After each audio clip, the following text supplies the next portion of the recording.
Hi friends, welcome. This is the part 5 of our mechanical engineering competitive exams theoretical questions and answer series on strength of materials. So friends, let's begin. Friends, this is question number 201. The question is, when a beam is subjected to a bending moment, the strain in a layer is dash the distance from the neutral axis. Options are equal to, directly proportional to, inversely proportional to, independent of. Here friends, correct answer is option B, that is directly proportional to.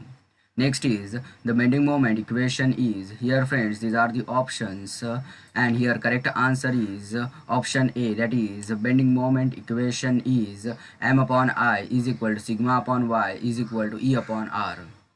Next is a section of a beam is said to be in pure bending if it is subjected to, here options are constant bending moment and constant shear force. Next option is constant shear force and zero bending moment. Next option is constant bending moment and zero shear force, and option D is none of the above. So here friends, correct answer is option C, that is constant bending moment and zero shear force. Next is when a beam is subjected to bending moment, the stress at any point is dash the distance from the point from the neutral axis. Okay, options are equal to, directly proportional to, inversely proportional to, independent of. So here correct answer is option B, that is directly proportional to. When a beam is subjected to bending moment, the stress at any point is directly proportional to the distance of the point from the neutral axis. Next is a line of intersection of the neutral layer with any normal cross section of the beam is called neutral axis. Is it true or false? So here it is true. Next is the neutral axis of the cross section. A beam is that axis at which the bending stress is. Options are 0, minimum, maximum, infinity. So here friends, correct answer is option A, that is 0. Next is the neutral axis of the symmetrical beam does not pass through the centroid of the beam. Agree or disagree? Here option B is the correct answer, that is disagreeing. Next is the section modulus Z of a beam is given by, here friends these are the options, and here correct answer is option A, that is the section modulus of a beam is given by I upon Y. Next is the section modulus of a rectangular section about an axis through its CG is, here friends these are the options, and here correct answer is option D, that is BD square upon 6. Next is the bending stress in a beam is dash section modulus, directly proportional to or inversely proportional to. So here friends, correct answer is option B, that is inversely proportional to section modulus. Next is the section modulus of a circular section about an axis through its center of gravity is, here friends these are the options, and here correct answer is option D, that is pi d cube upon 32. Okay, next is if the section modulus of a beam is increased, the bending stress in the beam will not change, increase or decrease. So here friends, correct answer is option C, that is decrease. Next is for a given stress, the ratio of moment of resistance of a beam of square cross section when placed with its two sides horizontal to the moment of resistance with its diagonal horizontal is, here options are 1 upon 2, 1 upon root 2, and option D is root 2. So here friends, correct answer is option D, that is root 2.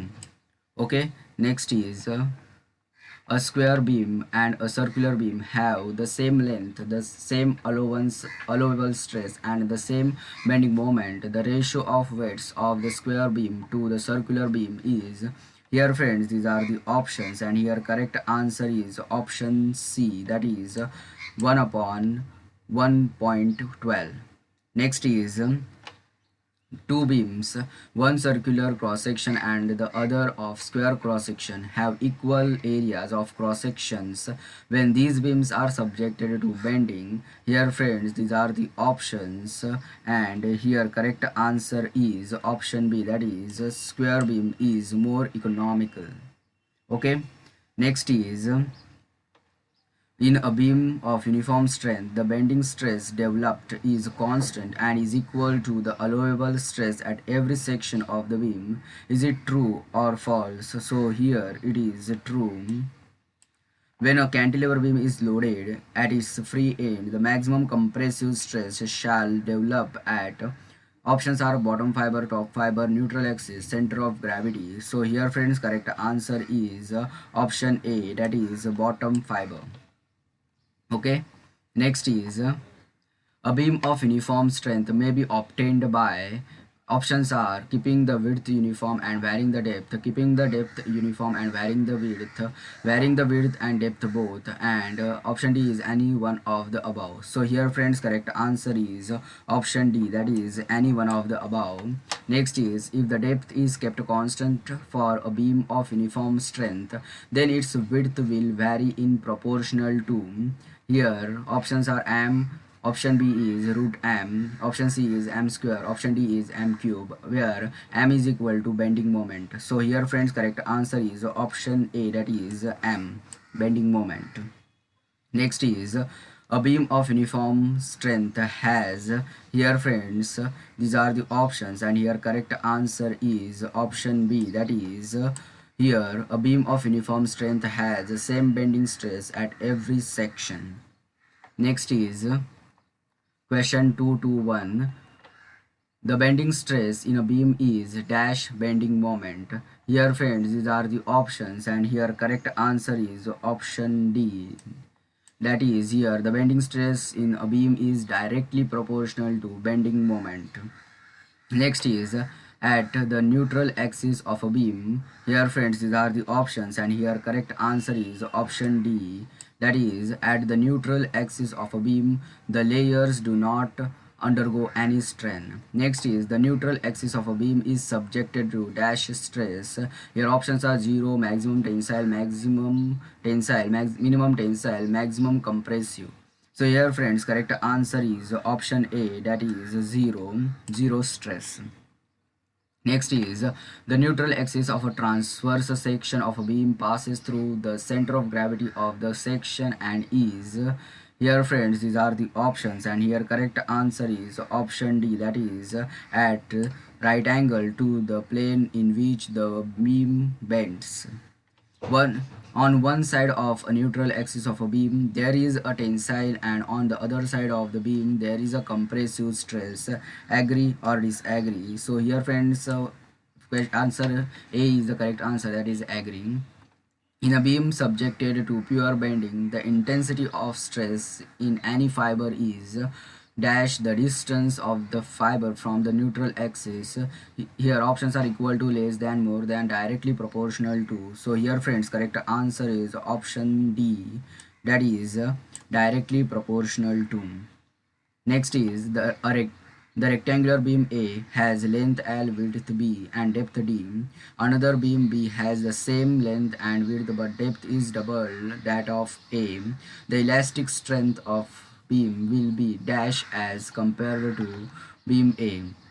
Here friends, options are same, double, 4 times, 6 times. So here correct answer is option C, that is 4 times.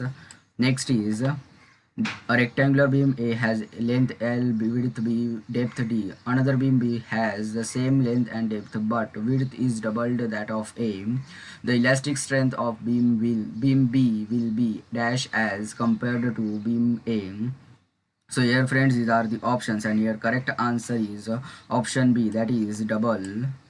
Next is, a rectangular beam A has length L, width B, depth D. Another beam B has the same width and depth but length is double that of A. The elastic strength of the beam B will be dash as compared to beam A. Here friends, these are the options, and here correct answer is option B, 1/2. Okay. Now next is question 230. Here, when a rectangular beam is loaded transversely, the maximum tensile stress is developed on the top layer, bottom layer, neutral axis, every cross section. So here friends, correct answer is option A, that is the top layer. Next is when a rectangular beam is loaded transversely, the maximum compressive stress is developed on the, here friends, these are the options, and here correct answer is option B, that is the bottom layer. Next is when a rectangular beam is loaded transversely, the zero stress is developed on the neutral axis. True or false? So here friends, it is true. Next is when a rectangular beam is loaded longitudinally, the shear force developed on the top layer, okay, agree or disagree? So here friends, correct answer is option B, that is disagree. Here, next is at the neutral axis of a beam, the shear stress is, options are 0, minimum, maximum, infinite. So here friends, correct answer is option C, maximum. Next is the maximum shear stress developed in a beam of rectangular section is dash the average shear stress equal to 4 upon 3 times 1.5 times twice. So here friends, correct answer is option C, that is 1.5 times. Next is the maximum shear stress developed in a beam of circular section is dash the average shear stress. Here friends, these are the options, and here correct answer is option B, that is 4 upon 3 times. Next is the ratio of maximum shear stress developed in a rectangular beam and a circular beam of the same cross-sectional area is, here friends, options are 2 upon 3, 3 upon 4, 1, 9 upon 8. So here friends, correct answer is option D, that is 9 upon 8. Now next is a beam of triangular section is placed with its base horizontal. The maximum shear stress occurs at, here friends, these are the options, and here correct answer is option B, that is mid of the height. Next is the maximum shear stress of a beam of triangular section occurs above the neutral axis. Correct or incorrect? It is correct. So option A is the correct answer. Next is a beam of T section is subjected to a shear force of F. The maximum shear force will occur at the, here friends, these are the options, and here correct answer is option C, that is the neutral axis of the section. Up next is which of the following statement is wrong? Here statements are in the theory of simple bending, the assumption is that the plane sections before bending remains plane after bending. Option B is in a beam subjected to bending moment, the strain is directly proportional to the distance from the neutral axis. Option C is at the neutral axis of a beam, the bending stress is maximum. Option D is the bending stress in a beam is inversely proportional to the section modulus. So here friends, correct answer is option C, that is this statement is wrong here, that this one, option C. Okay, next is, okay, question number 242. A flitched beam is used to, here friends, these are the options, and here correct answer is option C, that is this one. A flitched beam is used to equalize the strength in tension and compression. Next is a rectangular beam of length L supported at its two ends carries a central point load W. The maximum deflection occurs, here friends, these are the options, and here correct answer is option C, that is this one, at the center. This is option C friends. Okay, here and answer is at the center. Next is here question number 244. A simply supported beam of length L carries a point load W at a point C as shown in figure. This figure friends, the maximum deflection lies at, here options are point A, point B, point C, and between points B and C. So here friends, the correct answer is option D, that is between points B and C. Okay, next is here For a beam shown in figure, this figure again, the maximum deflection is W a square b square upon 3e ll. Okay, is it true or false? So here friends, it is false. Okay, next is for a beam as shown in figure, again this figure friends, the reflection at C is, here friends these are the options, where E is the Young's modulus of the beam material and I is the moment of inertia of the beam section. So here friends correct answer is option B, that is W a square b square upon 3e ll. Okay, now next is for the beam as shown in figure, the maximum deflection lies at, here friends these are the options, and again this question is for this figure. So here friends the correct answer for this question is option C, that is this one, under root of L square minus a square upon 3 from B. Next is question 4248, for a beam as shown in figure, this figure again, this one, when a load W is applied in the center of the beam, the maximum deflection is, here friends these are the options, and here correct answer is option A, that is WL cube upon 48 EI. Okay, next is a simply supported beam of length L is loaded with a uniformly distributed load of W per unit length.